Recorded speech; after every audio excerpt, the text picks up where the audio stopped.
Puji Tuhan, hari ini saya mau mengangkat tema tentang tokoh, seorang tokoh di Alkitab yang mungkin dari kecil, dari sekolah minggu kita sudah dengar namanya. Bahkan mungkin ada beberapa jemaat Tuhan yang namanya sama dengan tokoh ini. Saya akan ambil temanya, yaitu seorang yang begitu berani, yang begitu luar biasa. Namanya Daniel. Dan saya kasih tema ini The Legend of Daniel. Apa yang kita mempelajari dari seorang tokoh Alkitab ini, bagaimana pada zamannya dulu Tuhan pakai dia begitu luar biasa. Namun sebelumnya kita mau menyaksikan dulu, karena ceritanya ini panjang. Kalau saudara baca dari Daniel 1 sampai pasal 12 itu panjang ceritanya. Nah, ini dirangkum dalam satu video.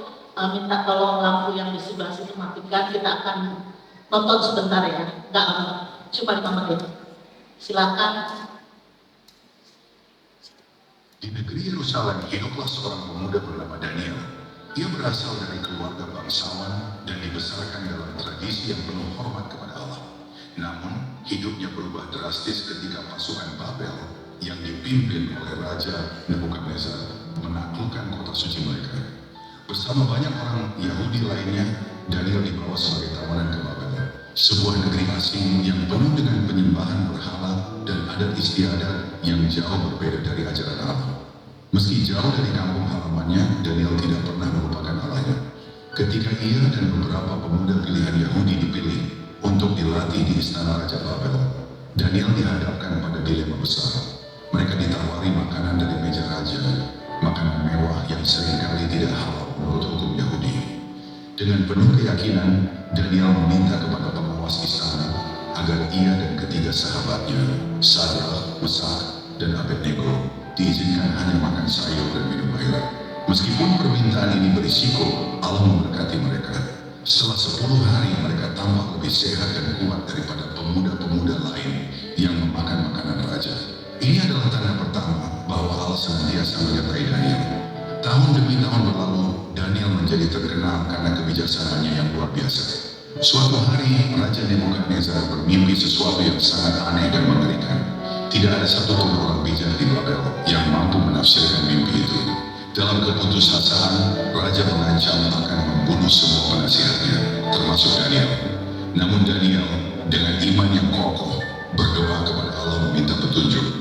Allah menjawab doanya dan memberinya hikmat untuk menafsirkan mimpi tersebut.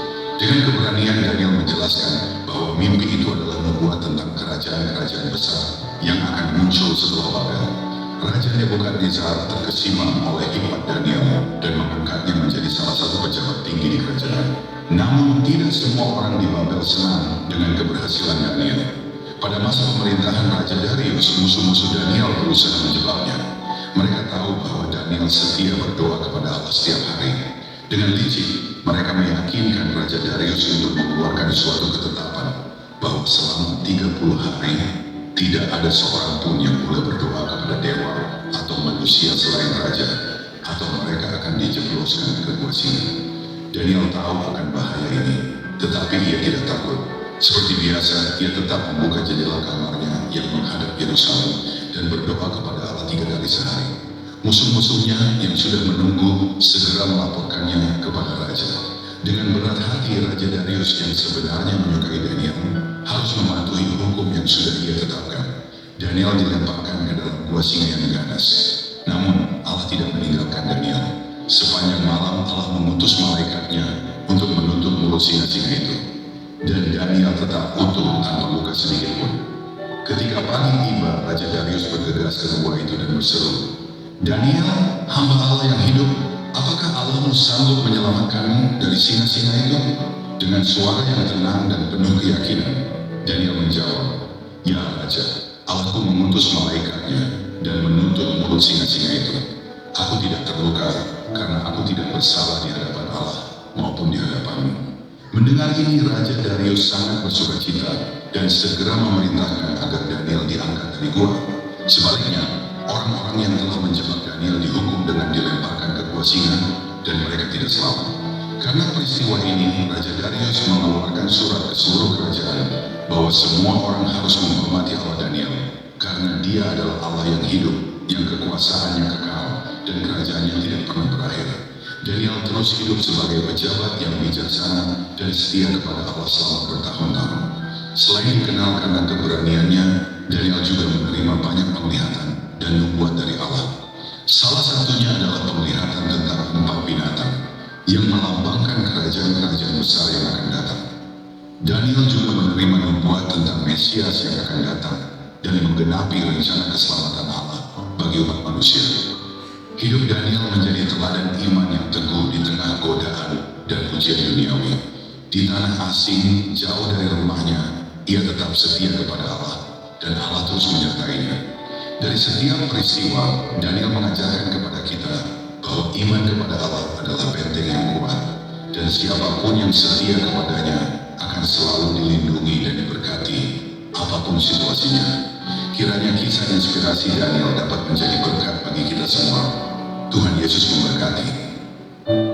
Ya, puji Tuhan. Kita akan melihat bagaimana itu rangkuman ya cerita tentang Daniel dari pasal 1 sampai pasal 12. Nanti Bapak Ibu boleh baca lagi di rumah. Saya hanya mengambil bagian sedikit saja karena tidak mungkin saya uraikan satu persatu. Kisah Daniel ini menceritakan tentang apa, Bapak Ibu? Kita lihat slide berikutnya. Ya. Kisah Daniel menceritakan tentang, kita baca dulu di dalam Daniel pasal 2 ayat 19 sampai 20. Kita membangkit berdiri untuk pembacaan firman Tuhan yang pertama. Daniel pasal 2 ayat yang 19 sampai 20. Kita baca sama-sama ya Bapak Ibu dalam hitungan yang ketiga.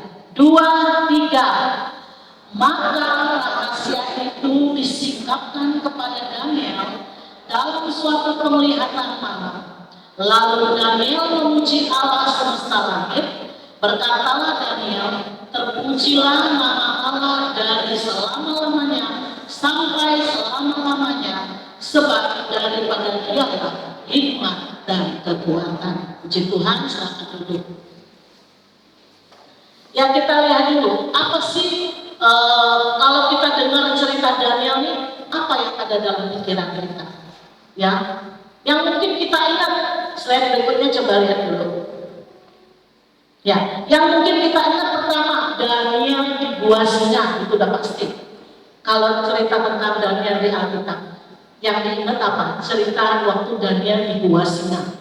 Yang kedua apa? Daniel waktu itu diperhadapkan dengan makanan raja yang harus dimakan. Ya, jadi dia ada istilah sekarang puasa Daniel. Puasa apa? Gak makan daging. Kenapa? Dia cuma makan apa? Sayur. Makanya sekarang ada istilah apa namanya? Vegetarian. Itu sudah dimulai dari zamannya Nabi Daniel. Dia hanya makan sayur dan air putih. Nggak minum jus, nggak makan daging, nggak makan buah, cuma sayur. Nah, yang ketiga, cerita Daniel ini apa yang kita ingat? Teladan iman yang teguh. Imannya tidak tergoncangkan oleh apapun. Pada zaman itu luar biasa tekanan yang dihadapi oleh Daniel. Tapi dia sebagai pendatang, dia tetap memegang teguh imannya kepada Allah. Nanti kita akan lihat lebih dalam lagi. Yang terakhir apa? Kalau bicara Daniel, Daniel itu orang yang pemberani. Keberanian Daniel itu tidak terbantahkan, tidak ada lagi menyaksikannya. Karena apa saudara? Kalau yang namanya masuk ke gua singa, jangankan masuk gua singa. Kita lihat ular aja itu satu biji yang kecil aja kita takut-takutan ya. Nah ini singa. Singa itu mungkin saya nggak tahu jumlahnya satu atau banyak. Yang jelas waktu Daniel masuk ke gua singa itu, singanya lagi kelaparan, lama nggak kasih makan. Jadi kalau ada daging manusia harusnya Daniel tinggal caplok aja gitu ya. Tapi kita lihat apa sesungguhnya yang dimiliki oleh Daniel. Di ayat tadi kita lihat Bunyinya bagaimana? Maka rahasia itu disingkapkan kepada Daniel dalam suatu penglihatan malam. Lalu Daniel memuji Allah semesta langit. Ayat 20, berkatalah Daniel, terpujilah nama Allah dari selama-lamanya sampai selama-lamanya, sebab daripada dialah hikmat dan kekuatan. Daniel memiliki hikmat dan kekuatan yang berasal dari mana? Dari Allah. Daniel mengakui itu karena pada saat zaman pemerintahan Raja Nebukadnezar, raja ini mendapat mimpi. Nah, waktu dia mimpi itu dia galau, gak bisa tidur, gak bisa makan, dia pusing mikirin mimpinya. Dia panggil semua apa? Ahli-ahli, ahli orang-orang pintar, ahli jampi, ahli sihir, orang-orang berilmu.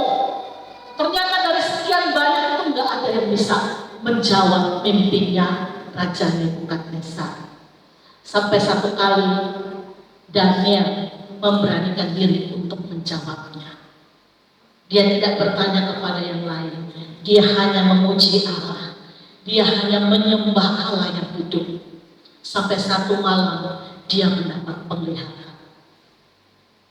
Nah, disitulah hikmat Tuhan turun atas Daniel. Dia dikaruniai talenta yang luar biasa, ya, yang berasal dari Allah. Coba kita lihat talenta apa lagi yang dimiliki. Kita lihat ya dalam slide berikutnya. Ada 4 poin yang saya catat. Kalau mungkin Bapak Ibu nanti baca di Daniel ada lagi kelebihannya, silahkan dicatat lagi. Apa talenta yang dimiliki Daniel? Yang pertama, dia pintarnya luar biasa. Bukan pintar yang sedang apa standar, tapi sudah di atas standar. Pada zaman itu, saudara. Padahal banyak juga orang-orang pintar di sana. Tapi di Alkitab bilang dia punya kepandaian yang luar biasa dan bijaksana. Pandai dan bijaksana. Yang kedua, dia ahli menafsirkan mimpi. Dia bisa mengartikan kalau ada mimpi ini artinya seperti ini. Ahli, saudara. Profesional. Ya, yang ketiga, apalagi talenta yang dimiliki Daniel, dia mampu mengungkapkan rahasia. Ya, cerita-cerita apapun kalau ada rahasia apa yang nggak dimengerti oleh orang lain, tapi Daniel bisa mengungkapkan rahasia. Yang keempat, apa saudara? Dia dapat memecahkan masalah yang sulit. Ini kan luar biasa. Ini benar-benar skillnya luar biasa, saudara. Full talent, multi talent. Apa sih yang dia punya sama itu ya saudara? Kalau saya pikir dia sekolah di mana gitu ya? Dia kuliah di mana? Kok dia bisa tahu semua ini? Dia bisa ngerti semua. Ternyata dia sekolah langsung sama Tuhan Yesus. Dia hanya sekolah langsung bertanya kepada Tuhan yang ajaib, yang memiliki hikmat di atas segalanya. Disitulah Daniel mendapat hikmat yang luar biasa.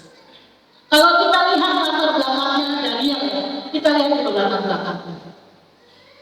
Kalau tadi dalam cerita tadi dikatakan Daniel ini adalah seorang bangsawan, ya, keluarga bangsawan yang tinggal di Yerusalem, dan pada saat itu Yerusalem dikuasai oleh Raja Nebukadnezar, dan mereka orang-orang Yahudi dibawa ke Babel. Mereka ditawar dan dibawa ke Babel pada saat itu orang-orang Yahudi, termasuk Daniel dan ketiga temannya. Siapa? Sadrak, Mesak, dan Abednego. Tapi itu sebenarnya nama yang diberikan oleh raja. Ada nama aslinya mereka ini. Bahkan Daniel waktu dipindahkan ke Babel diganti namanya jadi Belsasar. Ya. Nah, kemudian apa lagi? Itu adalah tempat di mana sebuah negeri asing yang penuh dengan apa saudara? Penyembahan berhala. Dan yang masuk kepada satu komunitas yang tidak takut akan Tuhan. Orang-orang yang tidak takut Tuhan, mereka yang menyembah berhala, mereka yang hidup dengan dengan kenajisan, mereka tidak mengenal Allah, dan yang masuk pada negeri yang seperti itu. Padahal keluarganya, saudara-saudaranya, orang-orang di tempat sebelumnya itu dia adalah orang-orang yang takut akan Tuhan, yang melakukan kehendak Tuhan. Yang ketiga kita lihat apa lagi? Ada Kristianet juga di sana. Mereka tidak takut Tuhan. Mereka benar-benar hidup dalam kedagingan, hidup dalam kenajisan, tidak memuliakan Allah. Dan Daniel hidup di dua masa pemerintahan. Pertama Raja Nebukadnezar, dan setelah itu masuk pada pemerintahan Raja Darius. Ya. Kemudian yang kita lihat bagaimana dalam kondisi seperti itu, dengan latar belakang seperti itu, Daniel diperhadapkan dengan adat istiadat, tradisi, penyembah berhala yang begitu luar biasa. Yang puji Tuhan, dia ternyata punya teman-teman yang bisa diajak berdiskusi, bisa saling menguatkan. Ternyata komsel itu sudah ada di zaman Daniel. Dia komsel dengan teman-temannya, Sadrak, Mesak, dan Abednego itu, 4 orang ini. Mereka yang terpilih akhirnya untuk menjadi, mereka dilatih ya, dipersiapkan untuk menjadi orang-orang pilihan di sana, termasuk 4 orang ini. Ya, tapi dari 4 orang ini ada satu yang sangat menonjol dari Daniel dibandingkan 3 temannya, karena dia memiliki hikmat dan pengetahuan yang luar biasa. Bahkan dia bisa menubuatkan sesuatu, dia mendapat penglihatan-penglihatan yang tidak dimiliki oleh orang lain. Walaupun pada zaman itu banyak orang pintar, banyak ahli-ahli berilmu, tapi lihat, ketika Raja Nebukadnezar minta diterjemahkan mimpinya, Daniel bisa menjelaskannya, sampai akhirnya dia terpilih menjadi salah satu pejabat lah di sana seperti itu. Nah, yang kita lihat dari talenta, karunia yang Tuhan sudah kasih, ada satu karakter yang begitu kuat yang kita akan belajar bersama dari Daniel. Karakter apa yang kita mau pelajari dari seorang Daniel? Ya, di sini ada Mr. Daniel juga ya. Haleluya. Biar kita belajar ya, Mr. Daniel. Oke, kita lihat slide berikutnya. Apa karakter yang pertama? Ini sebenarnya karakternya banyak sih, cuma saya ambil 2 aja, 2 poin, karena nggak bisa banyak-banyak. Daniel 1 ayat 8, firman Tuhan berkata begini, Daniel berketetapan untuk tidak menajiskan dirinya dengan santapan raja dan dengan anggur yang biasa diminum raja. Saya ulangi sekali lagi, Daniel 1 ayat 8, Daniel berketetapan untuk tidak menajiskan dirinya dengan santapan raja dan dengan anggur yang biasa diminum raja. Artinya apa? Daniel tidak kompromi dengan dosa, tidak mudah dipengaruhi. Daniel punya prinsip firman Tuhan yang kuat. Dia apa saudara? Dia nggak makan itu makanan mewah yang disediakan raja. Dia punya hikmat, dia hubungi yang tukang masak, tolong sediakan aja kami makan sayur aja. Yang lain makan daging, makan apalah, mungkin babi, rusa lah, apa segala macam, silakan. Tapi lihat, nanti kalian akan lihat perbedaannya. Tunggu 10 hari, kita akan lihat perbedaan badannya yang makan daging sama yang cuma makan sayur. Ternyata setelah 10 hari terlihatlah bagaimana perawakan mereka. Yang makan sayur itu makin seger, makin kuat, makin gagah. Nah, coba kalau diceritakan dia makan daging bagaimana? Yang jelas 10 hari mereka makan sayur. Nah, ini coba nanti saudara praktekkan ya. 10 hari kita makan sayur aja ya. Nggak pakai nasi loh. No karbo, no protein, hanya serat. Padahal hari-hari ini orang bilang harus banyak protein, makan daging, paha ayam, dada ayam, apa lagi? Pokoknya yang protein tinggi gitu. Nah sekarang coba kita tes ya, benar nggak sih pengalaman Daniel 10 hari cuma makan sayur sama air putih? Itu kan sama aja dengan puasa. Puasa nggak makan daging, nggak makan nasi, nggak makan telur. Bagaimana nanti perawatannya? Apakah Daniel akan semakin langsing, atau dia semakin berotot, atau dia semakin gagah? Kita lihat, Daniel berani terima challenge ini. Nanti Daniel sendiri apa? Jadi sebenarnya apa yang Daniel menunjukkan? Dia punya ketetapan hati yang tidak bisa dipengaruhi oleh siapapun. Amin. Demikian kita juga anak Tuhan. Kalau kita punya kebenaran prinsip firman Tuhan yang kuat, mau siapapun yang mengalami kita tidak akan tergoyahkan. Karakter seperti inilah yang Tuhan inginkan buat setiap kita. Mungkin kita masih jatuh bangun, ya kita akui kita masih jatuh bangun. Kadang-kadang suka apa ya, nggak enakan sama temen gitu loh. Apalagi yang ibu-ibu yang perempuan-perempuan ini ya, kalau udah urusan perempuan sama teman, bestie yang suka kumpul bareng, makan bareng, jalan bareng gitu. Lalu kalau ngambil satu keputusan, aduh nanti gimana ya dianya ya, aduh nggak enak deh, aduh banyak pertimbangannya. Betul Pak Ira, karena saya juga begitu. Ya saya nggak nyalain ibu-ibu ya, saya juga kadang-kadang seperti itu. Banyak pertimbangannya, mikir sana, mikir sini. Aduh, akhirnya nggak bisa dijelaskan, nggak bisa dilakukan. Karena kita terlalu banyak, nggak enaknya sama orang. Betul apa ya? Ya kan? Aduh nggak enak lah, aduh sungkan, aduh nanti gimana ngomongnya. Akhirnya kebenaran firman itu tidak bisa kita lakukan. Ya kan? Apalagi saudara yang pegawai negeri mungkin, pekerja, itu pasti deh ngalamin yang seperti ini. Daniel juga seperti itu Bapak Ibu. Tapi dia begitu kuat hatinya dengan Tuhan. Dia berketetapan. Dia memastikan bahwa yang dia lakukan itu benar di mata Tuhan. Ya?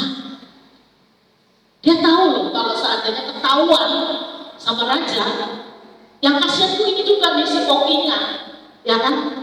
Tapi kokinya tuh sayang sama Daniel. Diturutin pokoknya dia aja gitu. Ya, sepertinya melawan raja, tapi ini kan demi kebaikan Daniel. Dia tidak makan makanan seperti itu, karena itu najis. Untuk aturan bangsa Yahudi itu makanan itu nggak boleh dimakan. Nah dia kan mau ikut aturannya Tuhan gitu, ketetapannya Allah. Sementara di hadapan dia makanan begitu banyak mewah, makan aja sepuasnya.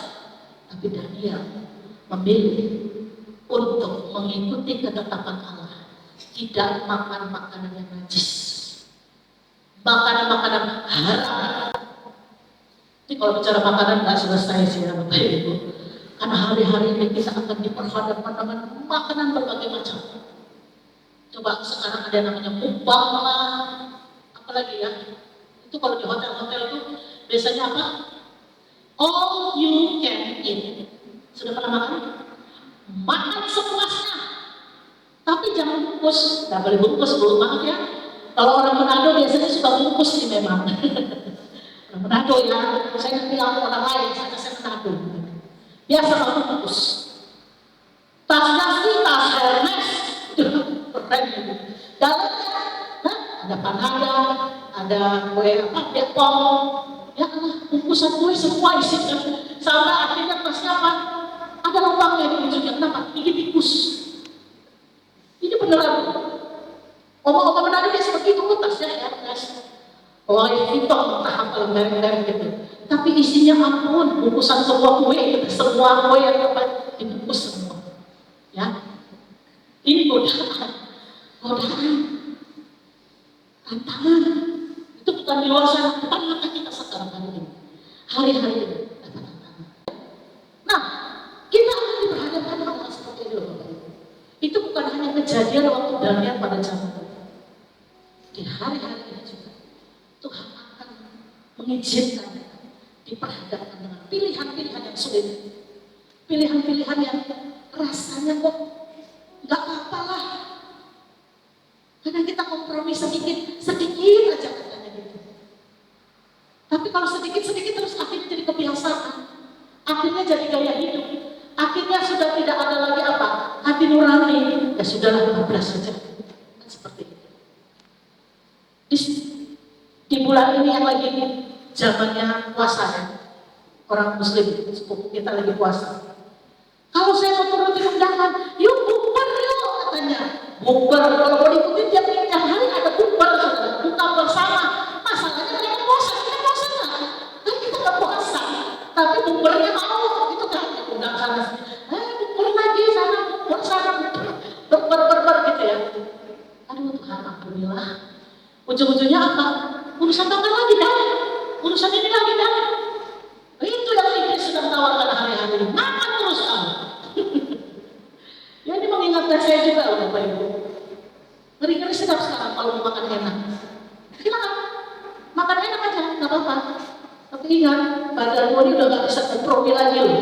Kalau sudah di atas 40, 50, hati-hati dengan tawaran-tawaran di hadapan kita. Biarlah kita memiliki karakter Daniel. Dia berketetapan hati. Tidak akan dipengaruhi oleh apapun. Tidak akan tidak kompromi dengan apapun yang melanggar firman Tuhan. Yang kedua, karakter apa lagi yang kita lihat? Kita lihat slide berikutnya. Di Daniel 6 ayat 10b. Daniel 6 ayat 10b, kita baca firman Tuhan ya.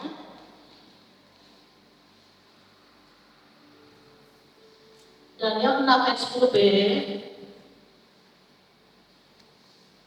dikatakan seperti ini. Dalam kamar atasnya ada tingkap-tingkap yang terbuka ke arah Yerusalem. 3 kali sehari ia berlutut, berdoa serta memuji Allahnya seperti yang biasa dilakukannya. Nah saudara, pada zaman itu ketika Daniel sudah diangkat sebagai pejabat, ternyata ada orang-orang yang iri, yang gak suka sama Daniel. Itu pada zaman Raja Darius ya, udah beda lagi nih. Kalau sebelumnya tuh waktu dia makan makanan persembahan raja itu waktu zaman Raja Nebukadnezar. Kalau saat ini ceritanya tentang zaman pemerintahan Raja Darius. Mereka orang-orang yang iri, yang benci sama Daniel, yang gak suka sama Daniel, mencari-cari kesalahan Daniel. Biasanya orang benar begitu ya, dicari kesalahannya, diikutin gitu, mana nih kesalahan dia ya? Ternyata mereka nggak menemukan, nggak ada kesalahan pada Daniel, nggak ada. Padahal zaman itu suhu politik sedang memanas. Daniel ada di posisi itu pada zaman itu. Orang-orang yang membenci dan tidak menyukai Daniel mencari-cari kesalahan Daniel sampai pada akhirnya satu aja yang mereka temukan. Kesalahannya apa? Daniel itu suka menyembah Tuhan. Sehari 3 kali dia berlutut.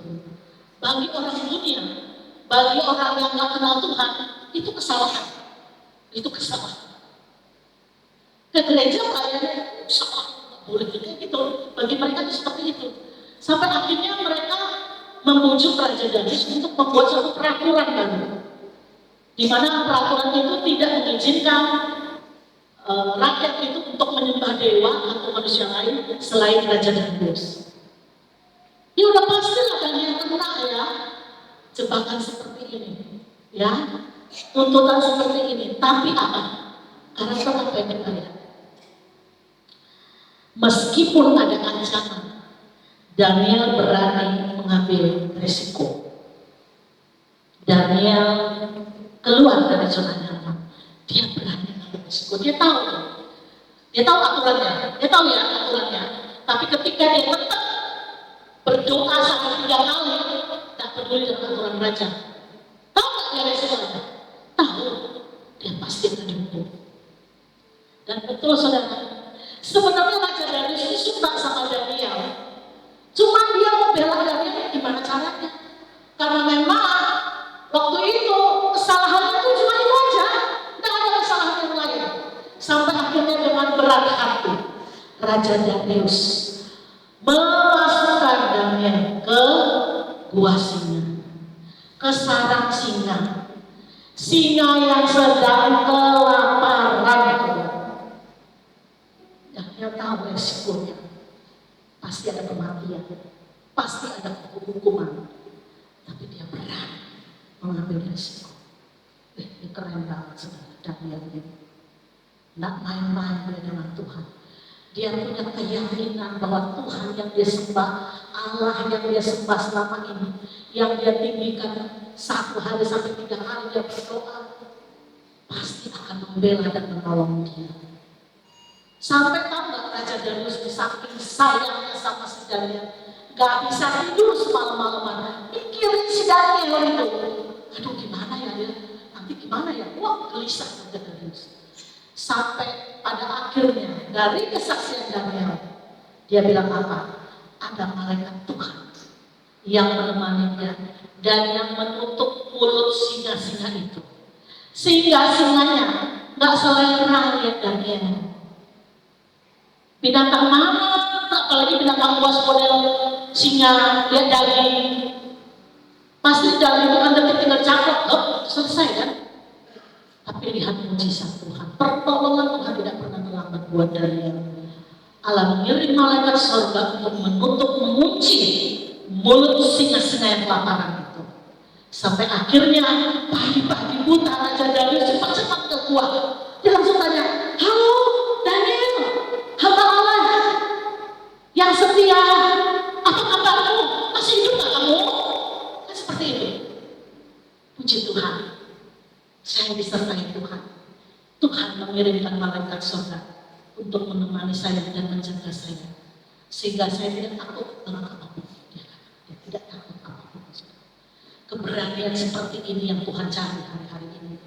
Keberanian seperti Daniel untuk mempertahankan imannya, untuk mempertahankan prinsip firman yang selama ini dia sudah pegang teguh, yang dia mau tunjukkan kepada Raja Darius.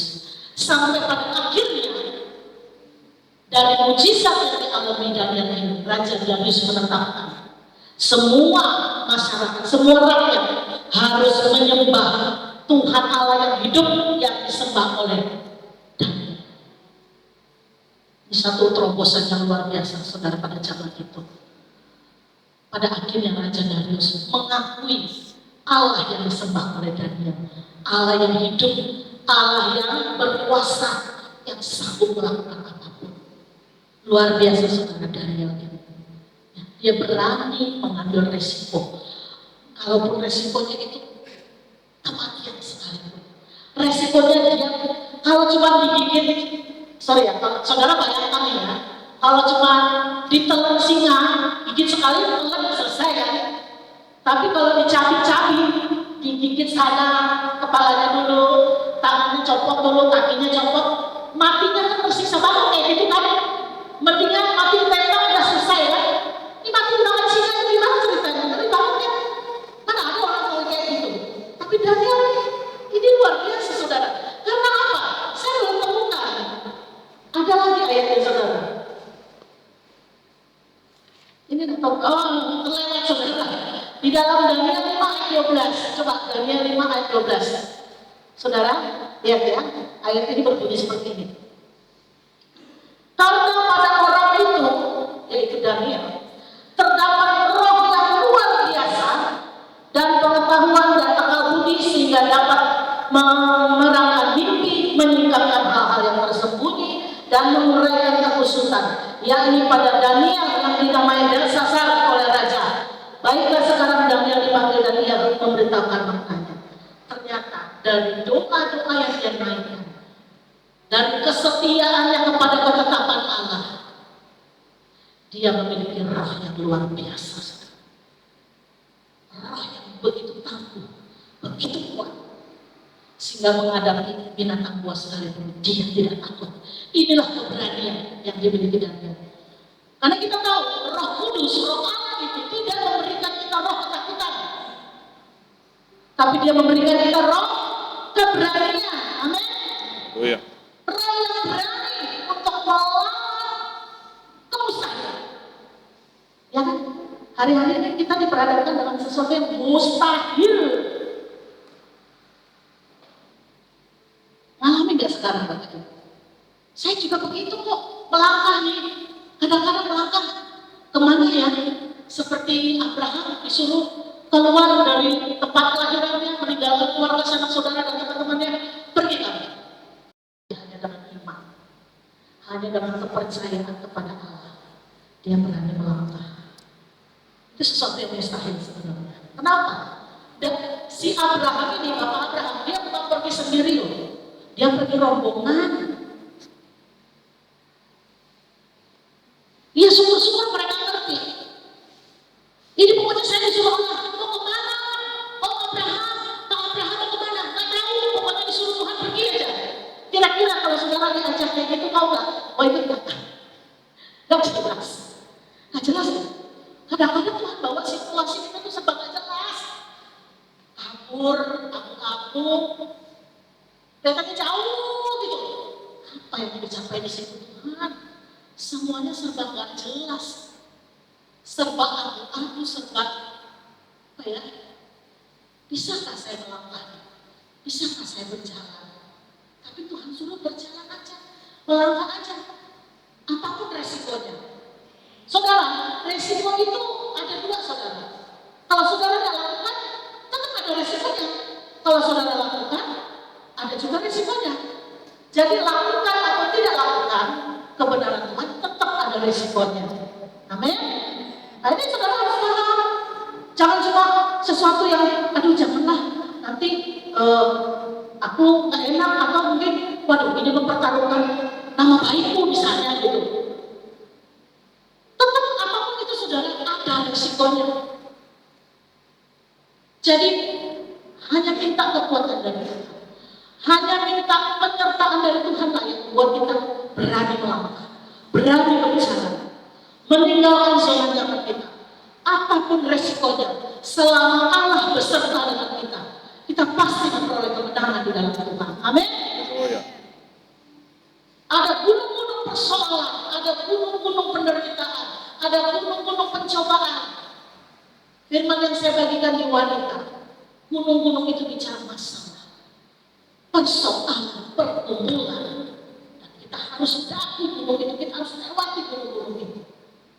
Tapi yakin, selama Allah beserta dengan kita, selalu ada yang namanya pertolongan Tuhan.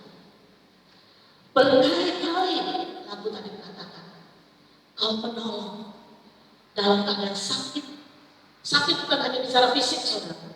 Sakit yang lain, sakit yang di sini juga ada. Dalam hal apapun berkali-kali itu juga Tuhan menolong. Tidak perlu kita teriak Tuhan, tolong Tuhan, tidak perlu teriak. Saudara, tidak perlu kita teriak tolong aja, Tuhan sudah tolong. Amin. Kalau saudara pernah mengalami itu, katakan amin. Saya belum sempat teriak tolong, Tuhan udah tolong duluan tuh. Karena dia tahu kita di anak kesayangannya. Kita di biji matanya Tuhan, kita di umat kesayangannya Tuhan. Tidak perlu teriak tolong, Tuhan udah tolong. Cuma kadang-kala, ada saatnya kita juga perlu menyatakan perkataan kita, Tuhan, tolong saya, bela saya. Hanya itu kan. Selebihnya apa? Banyak bersyukur di hadapan Tuhan. Selebihnya apa? Banyak berdoa kepada Allah. Karena pertolongan itu pasti datang buat setiap kita. Saya percaya Bapak Ibu masih punya pengalaman pribadi bersama Tuhan. Ceritakan itu, bahwa aku sampai hari ini, aku ditolong Tuhan, aku dilindungi Tuhan, aku dibela Tuhan. Aku nggak tahu caranya Tuhan seperti apa. Yang penting aku melangkah, mengikuti ketetapan Allah, mengikuti apa kehendak Tuhan dan rencana Tuhan, maka aku akan lihat kebaikan Tuhan, pertolongan pembelaan Tuhan terjadi atas hidupku. Kisah Daniel diakhiri dengan satu perbuatan yang luar biasa, dan itu akan dikenang sampai hari ini. Makanya judulnya The Legend of Daniel. Karena apa? Di slide terakhir dikatakan apa, saudara?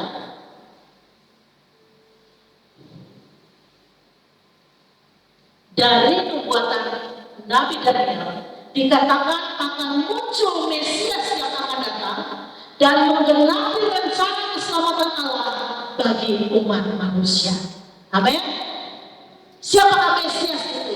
Itulah Tuhan Yesus kita yang sudah memberikan keselamatan bagi kita.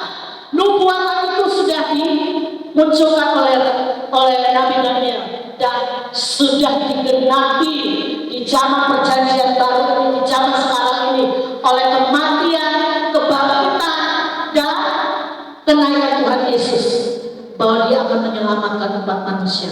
Itu dari nubuatan Nabi Daniel, saudara. Dan Tuhan Yesus itu kalau mau dilihat kesamaannya dengan Daniel itu hampir sama, saudara. Tapi saya tidak ceritakan di situ terlalu panjang.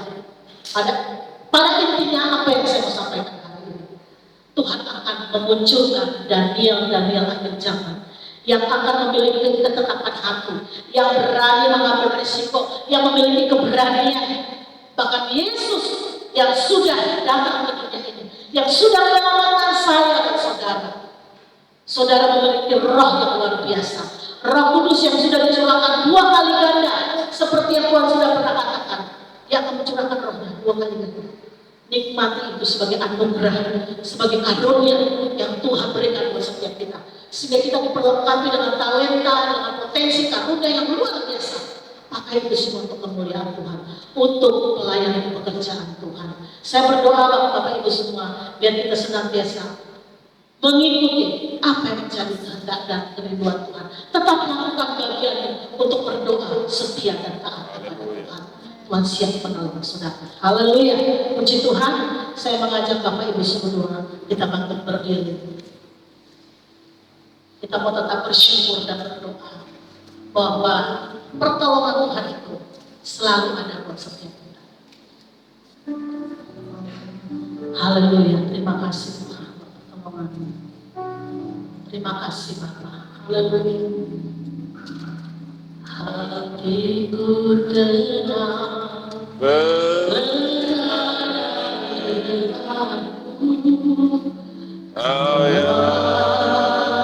Jalan hidupku. Hatiku tenang. Hatiku tenang berada denganmu. Kau yang pelihara hidupku. Pertolongan begitu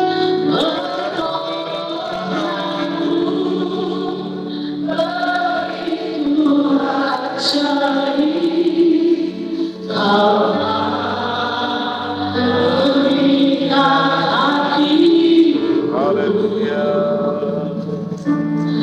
Di saat aku tak sanggup lagi, di situ tanganmu bekerja. Pertolonganmu begitu ajaib.